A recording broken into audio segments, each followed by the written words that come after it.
Thank you very much, Tosca, and thank you for having me. Thank you for coming. Although I think the lunch was probably quite a good draw as well. But so at least you get a free lunch out of this. Although perhaps they say there's no such thing as a free lunch. I don't know. So as Tosca said, I've got a background in psychology. Actually, just before I went to university, I spent a few months in Africa and spent some time going across the Sahara Desert and actually saw some of the poverty and some of the things that were being done to address it. And I thought even then, well, one day I want to get involved in that and want to be part of that. But after doing my psychology degree, I then sort of went into the big bad private sector world of pharmaceutical industry. I worked for AstraZeneca for a number of years.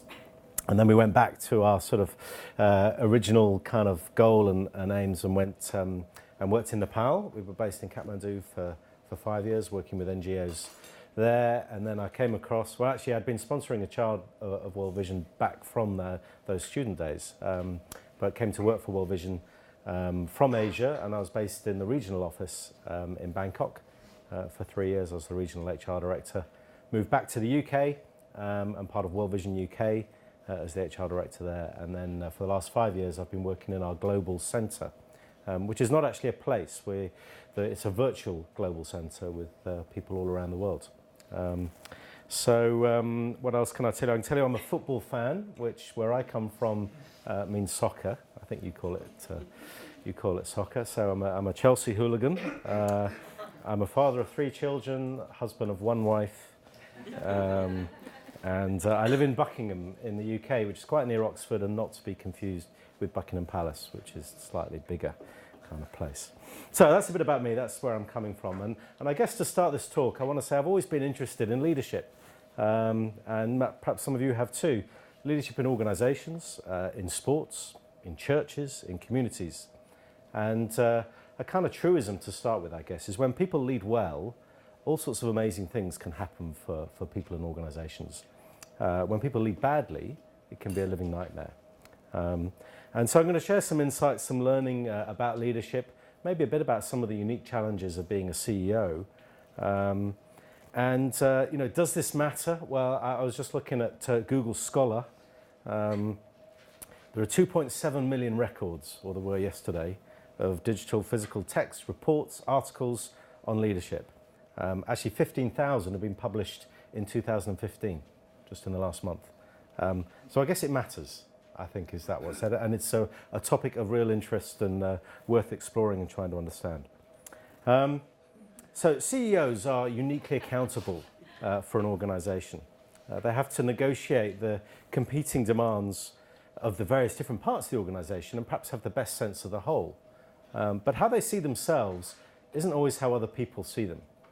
And perhaps how you see yourself isn't necessarily how other people see you. So that's something to perhaps think about. I want to start with a story. This is Michael's story of transition into an NGO, which started even before he arrived. His predecessor as CDO, Stella, had founded the country office 5 years earlier as part of a global strategy to establish a presence in a new fundraising market. This is in a part of Africa.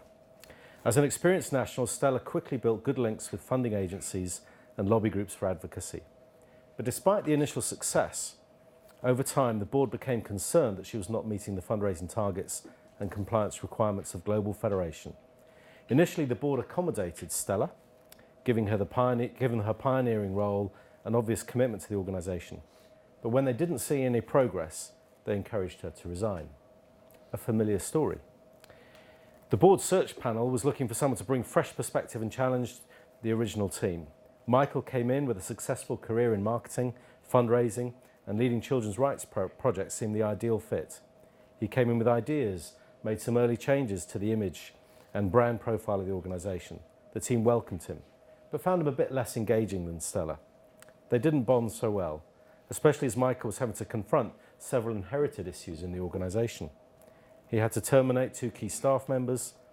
Initially, the board was still patient, but after 8 months, the board felt Michael needed some coaching. They tried coaching for a couple of months. Michael was concerned, feared a repeat of the Stella story. And lo and behold, after an initial commitment to this coaching process for change, it was decided that actually this wasn't working. And the board met with Michael to discuss his performance, and much to his surprise, he was asked to resign. Another familiar story. This happens in organisations, and there's been a report by Heidrick & Struggles, is an executive search firm, and the Said Business School is in Oxford. They've interviewed 150 CEOs. I've been able to add that to the research that some of you guys here have dug out for me. I mentioned all those books and articles. Well, I seem to have quite a few of them in a folder that I'm working through. But what we learn about CEOs, just the challenges they're facing are increasing and increasing. The speed of change, the scope of the challenges they face, and the significance of the impact of those changes and those challenges. So the pressure on CEOs is unprecedented, we might say, as we look out, as we scan across the horizon. We could take a term from the military, VUCA, which you may have come across, which I think is not a bad way of describing life for CEOs: volatile, uncertain, complex, and ambiguous. That's the world that a lot of leaders are leading in today. So one of the things that Hogan tells us, Hogan's a professor from Berkeley, University of California, and he says that actually what we know is that perhaps 2/3 of people in leadership positions today around the world will fail. Quite a staggering kind of assertion based on his research. And then he says, having failed, they will be fired, demoted, or kicked upstairs. Don Tebbe has written about transitions of CEOs. I actually spoke with him yesterday as part of my time here, which was great. And he says at least 1/3 of those serving as CEOs at the moment, based on his understanding, will be fired or asked to resign. So I want you to know the orange here is for Syracuse. Those are the ones that did well and stayed. World Vision shares orange with Syracuse, so don't worry about that. But 2/3 are going to struggle to make it and are going to be failing at whatever level in an organisation. Quite staggering. What's one of the main reasons for that? Well, the most common reason cited, according to Hogan, is their inability to build or maintain a team. The inability to build a team, typically a function of certain dysfunctional interpersonal tendencies. And we're going to explore some of those, some more, the behavioural side, the things we say and do that have an impact, a big impact on other people. This leads us to the whole topic of EQ, emotional quotient, or EI sometimes, emotional intelligence, which many people say has a greater impact, a much greater impact than IQ. Just in my regular emails that I'm trying not to look at, I was invited yesterday to an EQ summit, which takes place in London next month. Professors, scholars, practitioners will meet to share research, network, and explore how leaders can develop this capacity. Now, at one level, we are all behavioural psychologists, if you like. We're reading body language all the time. I'm reading your body language. You're reading my body language. I don't know if that's making anybody feel a bit more uncomfortable or not. But just to help you with that side of things, here's an introduction from one of my favourite shows, which comes from this part of the world. If the technology works, it should play now.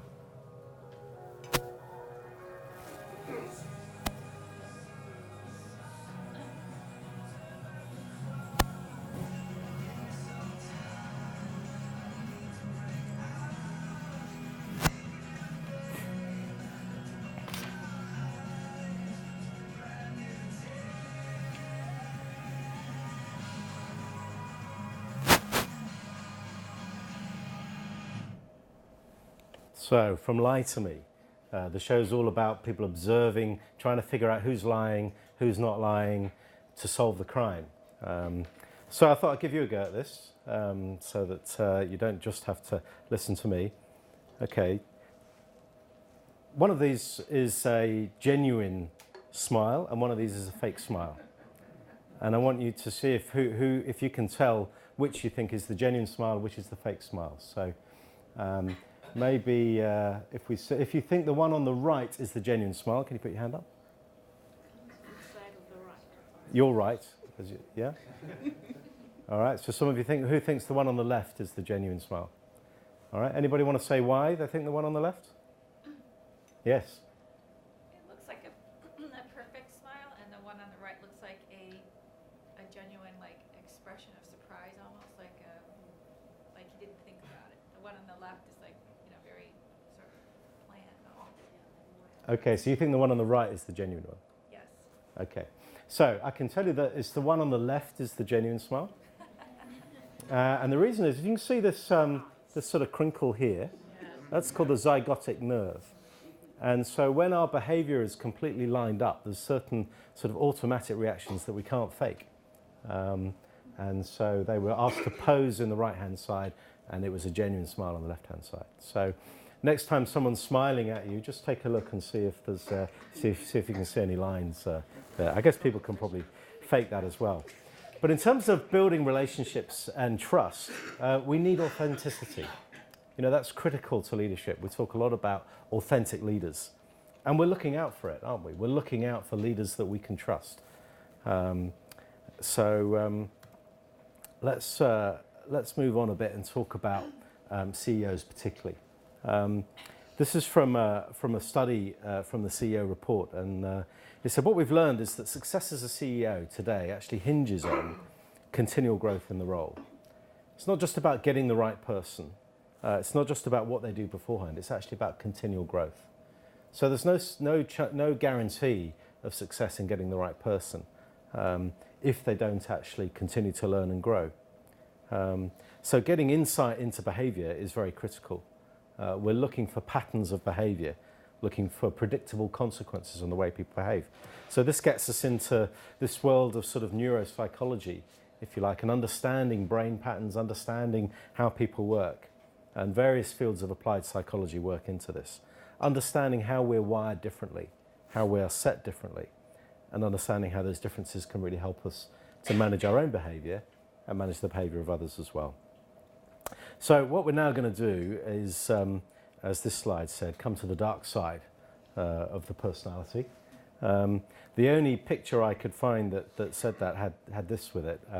So I invite you to come and have a walk on the dark side. I don't have any cookies, but there might be a bit more food. So this was Hogan's phrase for defining one of his instruments. He actually has 3 instruments, and he calls them the bright side, which is a personality instrument that looks at the sort of normal personality behavior. And if anybody's familiar with that, it's based on the big 5-factor model of personality, which a lot of these personality profiles are based on. He has one that he calls the inside, which is to do with motivation and values. And then he has one that he calls the dark side. And that's the one we're going to look at in a little more detail. So this is Hogan's kind of thesis, if you like, his explanation. I mentioned he came from Berkeley. And he said, I've spent my career defending the study of personality against a seeming endless supply of academic critics. So I don't know if there's academic critics in the room, but so I'm not going to try and defend his theory, but I'm going to try and explain it to you. And what he says is that under pressure, most people display certain counterproductive tendencies, which he calls derailers. He actually has 11 dimensions of the personality that they've teased out. And these are actually quite enduring characteristics. They link all the way through from strengths to these derailers and even through to classifications of mental illness, if those of you are familiar with the DSM-4, or there's now a DSM-5 just been released. So under normal conditions, these characteristics are strengths, but under stress conditions, they go beyond being strengths, and they can actually be the derailers that get in the way of your relationships, of your goals, of getting things done. And so what I want to do is just run through with some examples each of those. And I'm just going to see how I'm doing for time. Okay, we're okay, about 15 minutes in. So if you're wondering how long you've got to wait, you're about a third of the way through. Okay, so the first one is a dimension he calls excitable. Now, a lot of NGO leaders are very passionate and enthusiastic about their work. But the danger of this sort of excitable tendency is that it can lead to real swings in enthusiasm. Really excited one day, less excited the next. All for a project one day, they drop it the next. And so their kind of level of enthusiasm goes up and down. And we see this not just in NGO leaders, but in leaders in the world. So I mentioned there's a book called Why CEOs Fail that draws a lot on Hogan's work. And in that book, they talk a bit about the story of Larry Ellison from Oracle, Harvey Weinstein, the film producer, Steve Jobs will be examples of people who normally manage their energy and their high energy enthusiasm pretty well. They're mostly vast masters of that volatile nature, but sometimes they're slaves to it, and leaves people wondering who's going to show up today is a question, because you're just not quite sure what you're going to get from these people sometimes, particularly when they're under pressure. Tom was CEO of an NGO who had an amazing capacity to get behind projects. And yet sometimes under pressure, he would completely switch off. The positive energy would drain away into negative energy. He would respond badly to criticism, his blood would boil, there would be uncomfortable silences. And the next day he would come back, he would always be apologetic, starting with sorry and apologising, but then sometimes going through the same cycle. And eventually the board couldn't handle it anymore, and they asked him to step down. And that became a chapter in itself. Of this up and down movement for him. So, and some of you here, according to Hogan, might have this tendency. So it's not about whether or not you have the tendency, but it's whether you're aware of it and whether you're able to manage it. Next one we look at is kind of being shrewd and the ability to sort of size things up, to see things perhaps that other people can't see. But this shrewdness can sometimes turn into skepticism. And if you push that shrewdness too far, then these people can focus on the negatives.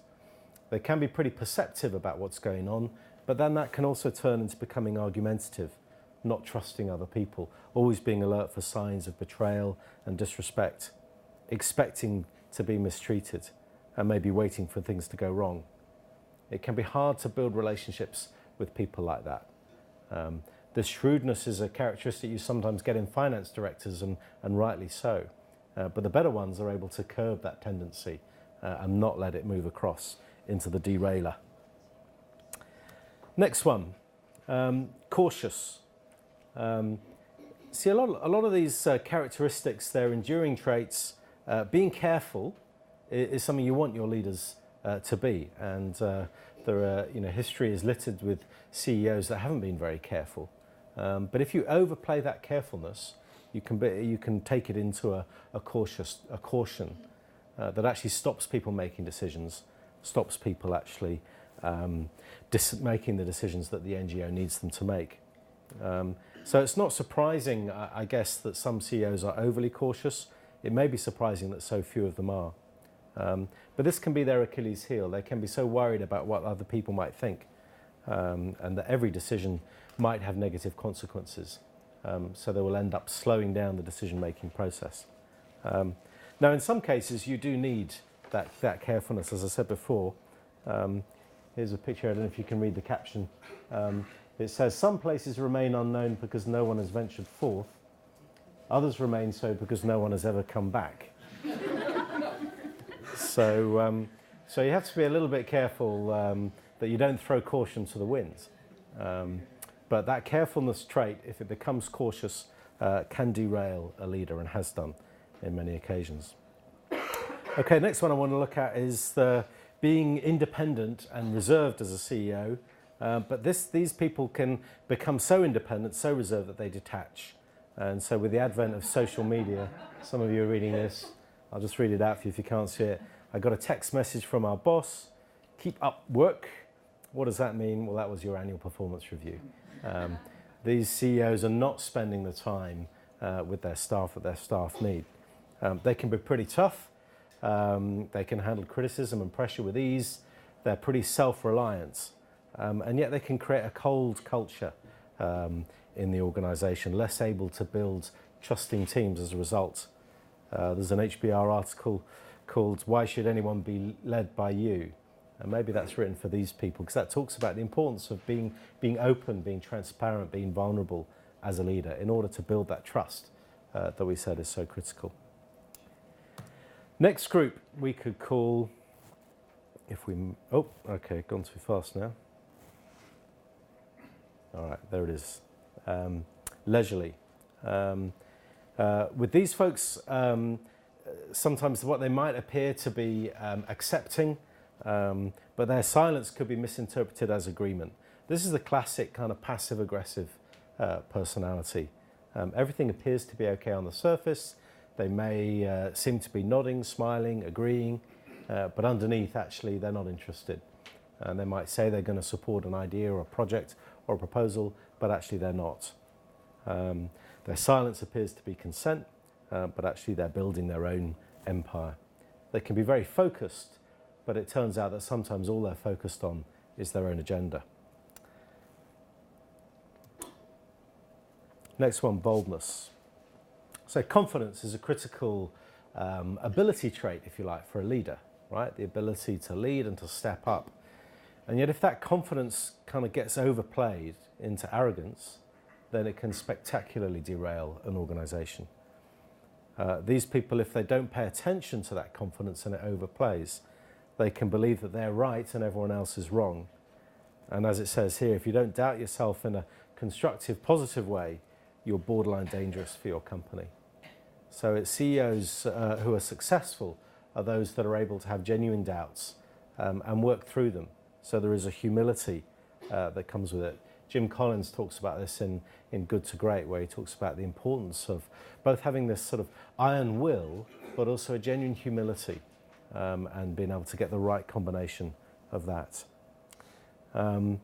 Raoul was the leader of an NGO I worked with in Asia, supremely confident, and yet that soon boiled over into arrogance. It made him very hard to work with. He isolated himself from feedback, so he didn't get much feedback, and he always thought he was right. You know, one of the things he did which didn't help him, and I'm not sure if there's people in this room, but having done an MBA with sort of studying different aspects of management, he then didn't think he needed any help from finance, from HR, from comms, from marketing, because he'd kind of done it all. So that's one of the challenge. It ended up with him leaving, and he didn't get the bigger CEO role that he was after, which was no surprise to anyone apart from himself. Next one is mischievous. So these characters are the sort of the charming personality types, but for whom they feel the rules don't really apply to them. Some famous examples of those might include the likes of Bill Clinton, or to poke at my own country, Tony Blair. People who are seen to hold the room and be very charming and good and easy people to work with. Even Lance Armstrong, who was in the news yesterday for avoiding a sort of traffic violation that he'd put onto his wife, I think. And a lot of people who sort of follow that story say, well, it's no surprise. There's someone who, as a CEO of his own company, seemed very engaging, and yet for him, he just felt the rules in that case of doping and cycling just didn't apply to him. So watch out for the charmers that actually become manipulators. Yeah, blue tiger. I just put the blue tiger in because I like the picture of the blue tiger really, so that's why that's there. Similar to that is this sort of colourful personality trait. Those that need to have the sort of centre of attention. They're often vivacious. They're able to hold court. These are people that enjoy the limelight. They quite often seek it out. And yet they can end up, it can all be about them. And everything that you talk about gets turned around to be about them. Sharmila is a senior leader in an NGO, and she loves to be the centre of what's going on. She creates a lot of energy around her until you realise that everything has to be about her. Certainly a talent for entertaining, makes a very strong first impression. And yet, as she's still in post, people have to tiptoe around her because of the melodrama that surrounds everything that she does. So the vivacious personality that can often thrust people into leadership can also be dramatic and ends up consuming a lot of energy.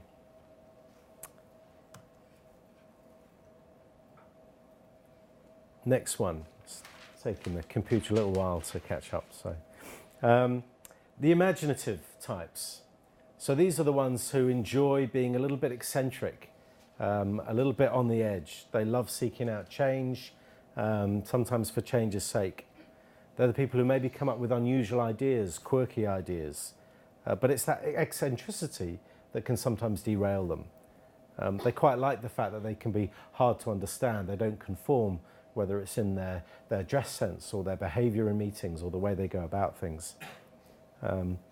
Piers was head of marketing for a large NGO, and he really enjoyed being just a bit offbeat, off the wall. He didn't care what other people thought of him at all, and often people saw him as a maverick. When the fundraising income was coming in, everything was good and it wasn't a problem. And when it tailed off, his unusual behaviour became much more of an issue. And he ended up leaving the organisation through a negotiated exit. Because of that imaginative ability, which was a real strength, became a weakness and derailed him. Last two. Firstly, diligence. Again, who wouldn't want a CEO that is diligent, right? And is able to take on due diligence. And yet, sometimes with this focus on the detail and getting things right, they can miss the big picture. And so they want to do everything well, and yet that sense of perfectionism can actually get in the way. And the desire to get everything absolutely right can actually stop them focusing on the right thing. So you get the little things right, but the big things go wrong. And these types can actually be quite hard to please. They tend to micromanage others, and they very much want to do things by the book. And of course, the world of NGOs isn't always like that. And then finally, the dutiful capacity, the ability to have a real sense of responsibility, and if you like, wanting to win the popularity context. What I've noticed in NGOs is that we can end up attracting quite a lot of people like this, who are willing to conform, they want to succeed, they want to please others. These are sometimes people who are great at managing upwards, but not necessarily so good at managing outwards and downwards, because they're not always backing their own team. Esther was the CEO of a medium-sized NGO in Asia, but she struggled to assert her own leadership style.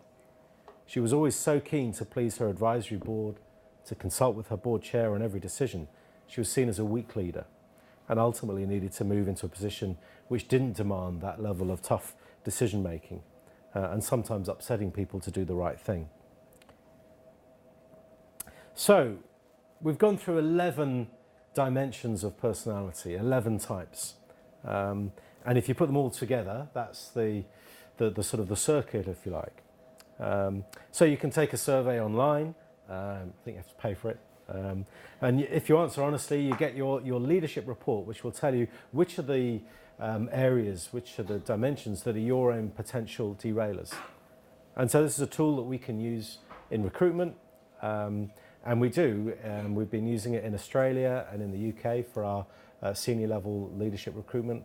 And we're looking to see how we can use it more widely as well as a tool to support the process. We're also using it as part of our development programs. Some of our leadership programs use this tool so that we can help leaders actually become aware of their strengths and potential derailers before it's too late. As I say, it's not a problem to have these derailers as part of who we are. The problem is when we come under pressure, which all of us do, that's when these tendencies are more likely to come out. And of course, as a CEO, and here's a picture, if it catches up with me, of what I mentioned before, the burden and the burdens are pretty great. And so as a CEO, you can quite often see the boxes are being added on and added on and added on. And those are the times, it's the times of stress when we're not paying attention to how we're behaving, maybe not paying attention to our relationships. That's when things can most come to the fore and can most derail a CEO. And as I said before, we're often the last people to see our own dark side.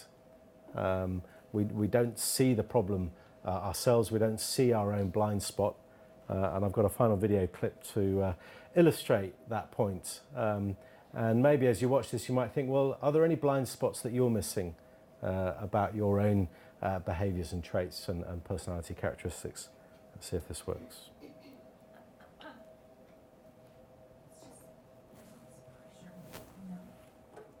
And sometimes it feels like it's right up on me, and I can just feel it, like literally feel it in my head, and it's relentless. And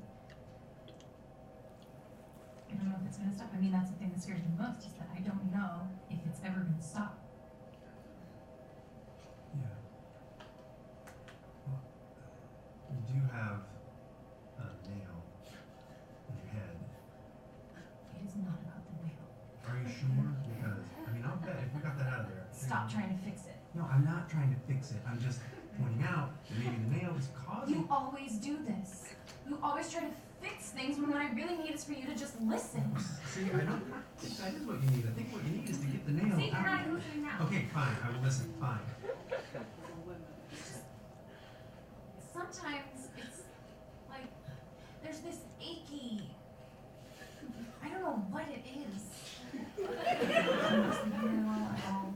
And all my sweaters are snagged. I mean, all of them. That sounds really hard.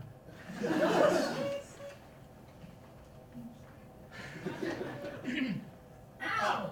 Come on. If you would just. Don't. So I guess we can recognise that some of us in our home situations as well as in leadership. But the stuff that we don't see, and this is something in our leadership development work we're now spending more time on, helping leaders to develop greater levels of self-awareness and understanding, which is one of the core parts of emotional intelligence, understanding self. And so this is part of a module in one of our leadership programs where we're helping leaders to develop this greater sense of understanding of themselves, being realistic, understanding themselves, handling their emotions better, using personality and humour appropriately, seeking feedback, being able to read others, being resilient, and knowing what it is they need and knowing how to ask for it. Critical skills in terms of building emotional intelligence. There's some research from McKinsey that talks about the importance of leaders being centred, particularly as they hold this responsibility for the organisation. And so what does centred leadership look like? They talk about 5 capabilities as being absolutely critical. Firstly, to be a centred leader, you need to find meaning in your work. You've got to be able to put your strengths to work. I guess you've got to have a sense that what you're doing matters and it's work that's important. It's also the importance of being able to reframe problems and challenges, converting emotions such as fear or fear of failure or risk into opportunities by re-looking at it a different way. Connecting, being able to leverage their connections and sense of community with others so that they're not just tackling problems by themselves. Engaging, being able to engage in the face of risk and not run away from it. And finally, sustaining, the ability to sustain and nurture themselves, to recharge the batteries, to get some balance on the physical, the spiritual, the social, the psychological, so that they're leading more balanced lives. Leaders that pay attention to those things can truly be centred. So to pull some things together, final couple of slides now, as we look at the sort of CEO of the future. Some of the initial things, I've started to explore this some more this week and will be next week as well. But again, from the CEO report that I've been reading, they pull out a number of things. And they say, of course, potential CEOs, the CEOs of the future, they need to have core experience, right? They've got to have experience in general management, in finance, people management, fundraising, whatever it is. But increasingly, what's sometimes called softer skills, although I think actually they're quite hard, they're hard because you can describe them and they're hard to actually build and develop, but they're imperative. Future leaders are going to need to be flexible. They're going to have to be systemic thinkers and comfortable with that volatile and complex world. Their communication skills are going to have to be much more sophisticated because of the wide range of stakeholders and increasingly demands on accountability that they're facing. And maintaining trust to those stakeholders is going to be really important. And so levels of authenticity is going to be key. And as we've been talking about, the qualities of self-awareness, humility, purpose and authenticity are all critical requirements for the next generation CEOs. For tomorrow's CEOs, continuous learning on the job is not optional, it's an absolute must. And so what it all boils down to in terms of success in leadership as a CEO or any other walk of life, it's not so much about what they do, it's about who they are. So says Robert Quinn. So that completes my talk. My watch only says 35 minutes. I've come in a bit under time there, Tosca. So, but thank you for your time and attention listening to that. I'd really welcome any questions that you have and be happy to explore further with you. So who would like to go first? Yes. All right, so say you just got your first job as a CEO and you really want to make it happen and, you know, other than reading some of these materials, you know, or listening to you, do you ever actually see patients like executives, you know, on a one-on-one basis like a psychologist would and help them? Or do you consult with organizations about some of these things or? Yeah, so one of the things, I mean, I work in our people and culture function. So a number of us working as senior practitioners there will work alongside our senior staff. We have a program, so that's in an internal support. And we were talking earlier in the week about strategic HR and business partnering being very critical so that the CEO has a kind of critical partner, a critical friend that can work alongside them. That's inside the organisation, but increasingly we're finding the importance of a CEO having someone from outside. So we have an executive coaching register across World Vision. We encourage all our senior staff and certainly the CEOs and national directors to seek out an executive coach that can work with them. Often it helps to be someone who's outside the organisation. It provides a sort of more confidential support, but it's certainly something that we would encourage and try and practice. And on the development programs that we run for leadership, very often having a mentor or a coach assigned is part of what we would do. Just to note here, so World Vision is a very large-scale NGO. It has many more resources than many transnational NGOs would have for these kinds of investments, or even for having specialized people like yourself to be part of their team. That's true, but there are a lot of people that are willing to provide that coaching and mentoring without charge. There are pro bono coaches out there. So it's true that some organisations have more resources, and although World Vision has a lot of resources, we also have a lot of demands. So those resources have to stretch across 45,000 staff and 100 countries. So it doesn't feel necessarily that fully well-resourced place all the time. Yeah. I thought it was really interesting what you said about managing upwards and managing downwards. Do you need different skills and approach for those different types of management, or? It's an interesting question. I mean, it's something we've started or been thinking more about this week because sometimes a CEO is a very externally facing kind of role, and where that's the case, they will often look for a COO or a chief operating officer to do the inward sort of management part. But I think whichever way that is, I guess what the research is saying is that some people just have more of an ability to look up and they sort of manage their own impression sort of upwards, but they're not so good at doing that downwards, and vice versa. You know, you get managers that are kind of loved by their team, but they irritate their colleagues, and they're not perceived as people that are going to make it to the next level. So I think for different people it can vary. I guess the challenge in leadership is to be able to manage both ways or all ways, so to be a 360 person, and that's where the authenticity comes in. So if who you are is the same when you're working with the board, but it's also the same when you're working with staff at all levels in the organisation, I think that's what really builds trust across the organisation. Yeah, hi. I was wondering, how does emotional intelligence vary across cultures, if it does at all? Is there any difference between? And maybe to tack on to that, because do you know the extent to which the Hogan concepts are cross-culturally normed or validated? Yeah, so there are some cross-cultural norms with Hogan. There's and we've actually pulled some of that out. We've used some of that to help us in our work. So I think what you find is that the norming is a bit different from place to place around the world. I mean, those of you who are familiar with something like Myers-Briggs, say, you know, if you took the Myers-Briggs score and you had a certain extrovert-introvert score, that might place you on the introvert side in the US, but it might actually, a similar score might actually be perceived as more extroverted elsewhere, for example. So yes, there are differences which sort of moderate some of these scales, but I think because they're based on some of the enduring sort of characteristics of personality, they run pretty deep. So they're pretty reliable from culture to culture.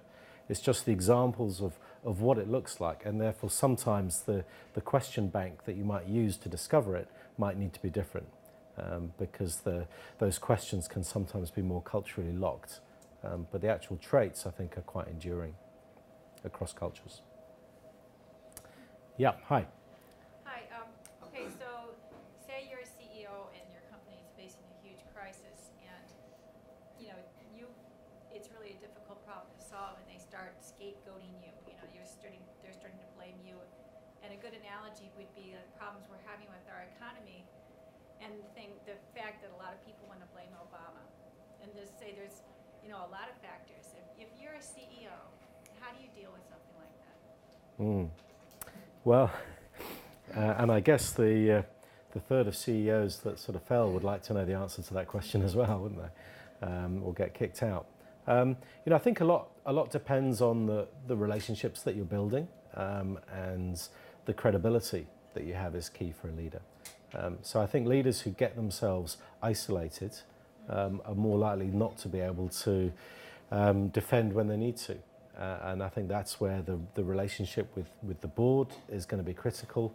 You know, if you start to lose friends on the board of an organization as a CEO, I'd say your days are going to be numbered, because ultimately the board is kind of sharing that. So, you know, I think also what happens, these things don't happen overnight. You know, gardens don't get overgrown overnight. You know, they take time, and if you stop paying attention to some of those relationships, that's where you get further and further adrift. But it's a political role, even if it's not in mainstream politics. It's still a political role because it's to do with power, it's to do with influence, it's to do with change. And so learning to manage that and pay attention to that, I think, is something that leaders are seeing more and more. They have to be more politically skilled. So finding allies, learning. I mean, sometimes people feel that politics in an organization, and we have this conversation in an NGO like World Vision, is bad. You know, it's a dirty thing to be avoided. But you can actually say, well, politics can either be used positively or negatively. You know, you can either be politically aware or politically unaware, and then on the other side of the matrix, you can either act with integrity or without integrity. So encouraging leaders to be politically aware but with high integrity is obviously where we'd want them to be. Having higher integrity but being politically unaware, those are the naive leaders who only find out too late that actually they didn't involve enough stakeholders in a change that they were going to make. Yes. Being the CEO of an organization like World Vision, which is huge, it's quite different from most NGOs, which are by and large rather small. So I'm wondering, does the literature say anything about size? Does size matter in terms of traits that lead to success? I mean, it's a good question, and I think size does have an impact on the breadth of the role that the CEO will play. I think in smaller organisations, the CEO has to do more, and is more involved in maybe some of the operations side of it. I mean, certainly for the CEO and president of World Vision, sitting over that big organisation, that's obviously a very big job. But World Vision is made up of lots of little organisations as well, and lots of little projects as well. So our area development managers is the key focal point for a lot of the work that we do. So in hundreds of projects, we have sort of mini CEOs, if you like, that are actually operating with a small team. So I think some of the characteristics or some of the things we've talked about in terms of emotional intelligence, in terms of building, being aware, building relationships, trust, authenticity, I think those are the same whatever level of leadership you're at. The ability to be resilient and to withstand pressure, I think also runs right the way through. Now those pressures are pretty big when you're managing a big and complex organisation. But actually if you've got a strong team around you, that can feel less stressful than someone who's managing a team of one person, but that person is making their life a nightmare and is incredibly difficult. And the ability to cope with that pressure can be even greater. So, but it's interesting. Maybe it's something I should explore a bit more, and I look forward to finding more about the whole size question and what it does. Yeah. Thank you, that's wonderful. I was just curious about what successful CEOs used to be as opposed to the 2014 findings. So have you seen a shift from sort of, the decisional strategic thinking kind of description of the CEO to the soft skill, emotional intelligence? What have you seen? Yeah, I think that shift is certainly happening. I think there was certainly an era where organisations expected their CEOs to be kind of command and control, and that was a style of leadership that was expected. It's interesting sometimes when I talk with our colleagues in Asia, and they talk about these sort of Western management techniques or tools, and then I remind them that a lot of our modern day management thinking comes from Japan. And comes from the manufacturing industry there and the work of Deming and so on. So actually it's some of the best Asian thinking that found its way back into the West, and then has in some cases gone back again. But I think certainly the expectations of the CEO to manage relationships and to work with multiple stakeholders, to be a networker, a collaborator, I think we're seeing that more and more and more. And one of the interesting topics started to explore this week is that the generational change. So as the baby boomers start to leave the CEO roles and the Gen X start to come into it, the expectations of what the role will need are changing, but also what the people coming into the role are willing to do and willing to put up with is changing too. Can you talk a little bit more about what you're seeing so far in your research, Claudia, or is it too early to ask?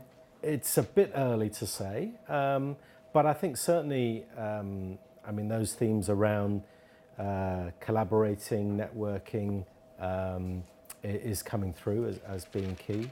And I think a lot of people seem to be writing right now about the kind of what's happening next, that there's going to be maybe, if everything stays the same, there'll be twice as many leadership roles as there will be qualified leaders to move into them. So what's going to give? What's going to change? Are we going to see organisations starting to reshape their expectations? Will they merge more? I think organisations, and we're certainly doing this, are needing to look more closely inside and to look at their own bench strength, their own pipelines of talent, because actually it's expensive to look out, and it's going to get more expensive to look outside. And also with culture being such a critical part of the organisation, it's much harder for the externals to learn that. So I'm starting to read more about that, about how people are trying to build their talent from within. Let's go here and then we'll come back to you. Yeah. Question is about, like, for transnational NGOs, if you have any findings you observe, like, for example, the role of schools, like Maxwell School, or as a school preparing leaders for running non-profit NGOs. What is the kind of role of the schools, and how, whatever like learning here, theory and academic learnings, how much they are being used or practiced in real daily work of these transnational NGOs? I mean, is there any findings about it? Well, I'm not sure how how these sort of trends that we're talking about is shaping the way that people are being prepared to learn. I think, as I said, I think one of the things that I've been reading is that, no matter what preparation people have had when they come into the CEO role, they have to continue learning and almost increase their learning as they go. So I think the idea of, you do your preparation, you do your learning, and then you go and do your work for the next 30 years, I think that has to change and is changing. So I think the ability for CEOs to actually connect to institutes, to schools, to develop their networks so that they are continuing to learn, I think is key.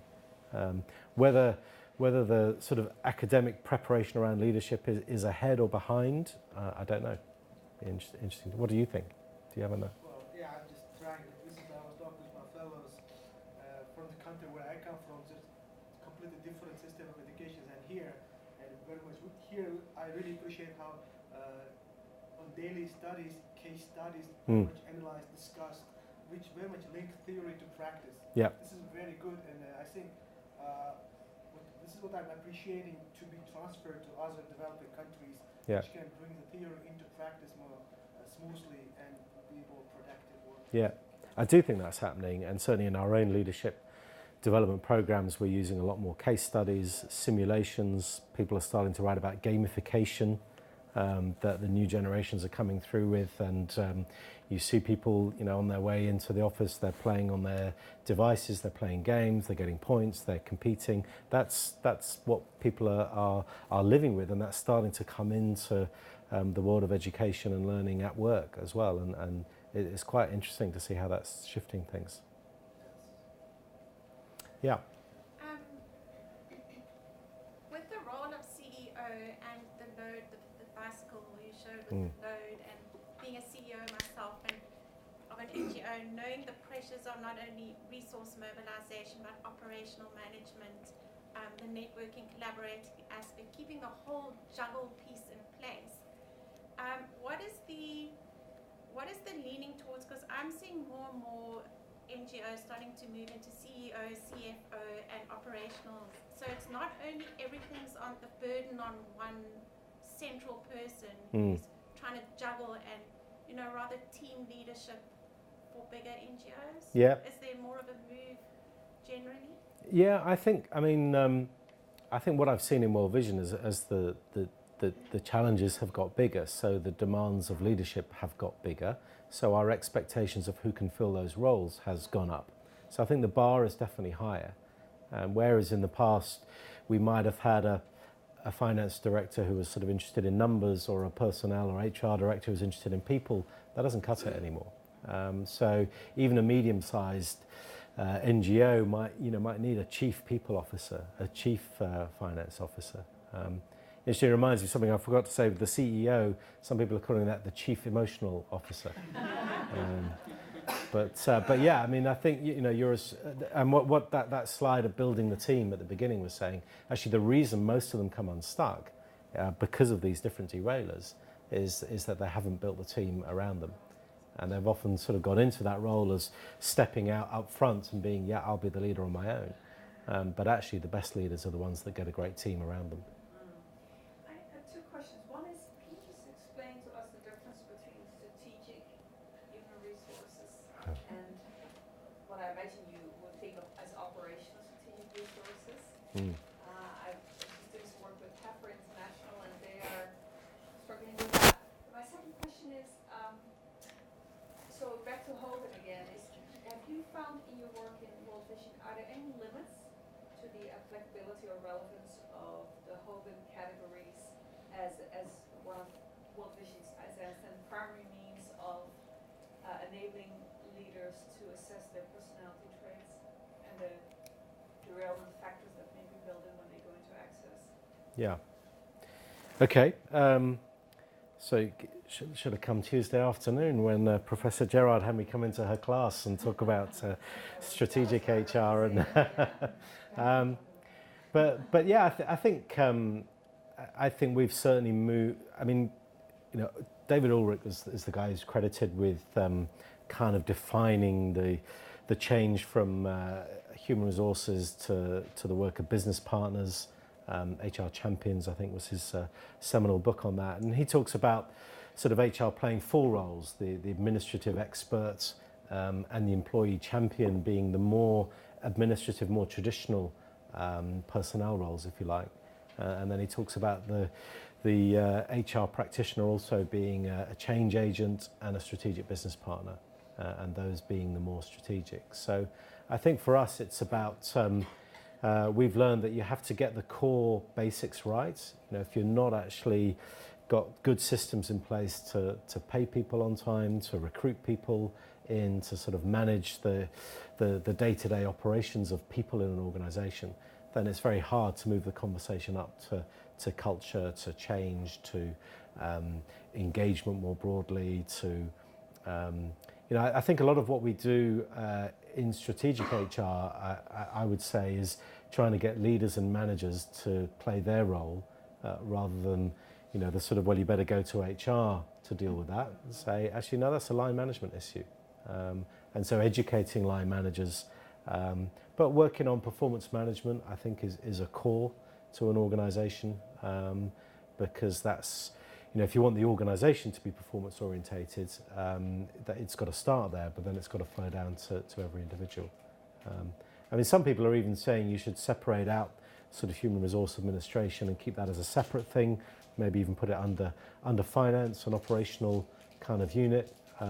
We're looking in World Vision at shared services increasingly and trying to identify those parts of the HR function. It's not to say they're less important, but in a way they're less strategic, but if you get them wrong, they can undermine you much more quickly. But what are those activities that are repeatable, standardized? Those are the ones that you can actually put into a shared service. And then we don't need every country program or every department doing, replicating on some of those things. So that's certainly a change. So it's something about creating the space to work at the more strategic level, but it's also about earning the rights. And that's partly to do with the caliber that you have and the credibility that they can build. We talk a lot about whether HR has a seat at the table. So strategically, where have you placed the HR function? Is it sort of sitting somewhere down the organisation, or does it actually sit alongside the CEO and work with them? Because a lot of CEOs say, I think I read this week, that 67% say the most difficult issues they have to deal with are people issues. So why would you want your HR manager sitting somewhere much further down in the organisation? I hear a lot of employees tell me that their HR operations and leaders are the weakest. Yeah. They're often the most critical of those. And Yep. it's interesting. How about the question of limits of holding in experience? Yeah, well, so World Vision has a lot of people that use a lot of different tools. So, with an organisation of our size doesn't use one instrument. So we use a whole range of different instruments. And when we use a tool like Hogan, it's used as part of a wider process. So certainly in recruitment and in development, it's not the be-all and end-all, it's not the final say, but you use it to support a process. And I think in a development context, it can be very helpful for a leader to have a report to take away, and the report will have suggestions for development activities that they can take. In the context of a recruitment process, you're using it alongside all the other information that you've got to say, is this actually aligning and linking with the other information we get? Does it resonate?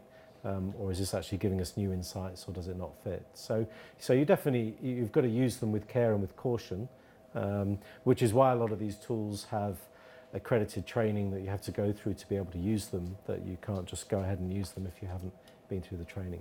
So I'm sort of signed up to the Code of Conduct and Ethics of the British Psychological Society, otherwise I wouldn't be allowed to use them. Yeah. Okay, of the CEOs that are fired, demoted, or asked to retire, do you see a difference between men versus women? What do you mean in terms of a difference? In terms of numbers, or in terms of how they handle like it? Or statistically, because it's not just about whether they succeed or fail, but does the administration take men versus women more seriously? Do they tend to fire women more than men, or vice versa? And do you see any differences?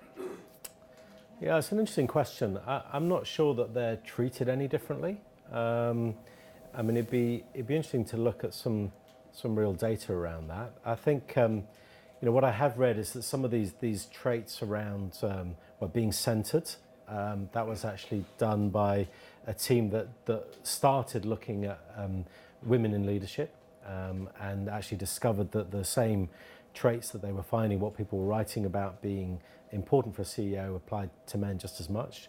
But there were maybe traits of authenticity, of being able to build trust, were more likely to find those, broadly speaking, in women more than men. So I think this sort of the EQ thing maybe traditionally has been seen as more of a female thing than a male thing.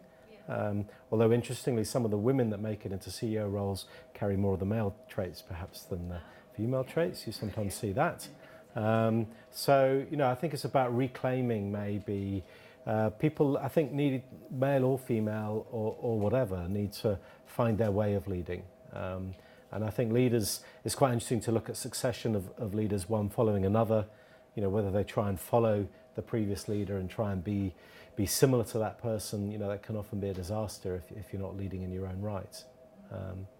But one other thing I would say also is that sometimes organisations and boards might say, okay, we've got a problem and the problem is the leader. And so they're taking a very personal approach to the problem, or they're making it an individual problem, whereas very often the problem is going to be systemic. It's more about other stuff that's going on. So if they don't pay attention to that and they just deal with the individual, fix, fire, rotate, put in another one, then they're going to have the same problem. And some CEO seats can become a bit like ejector seats, where if they've not dealt with what's happened before, then you put in the new faces, different gender, different person, but actually you start to get the same patterns of behaviour playing out.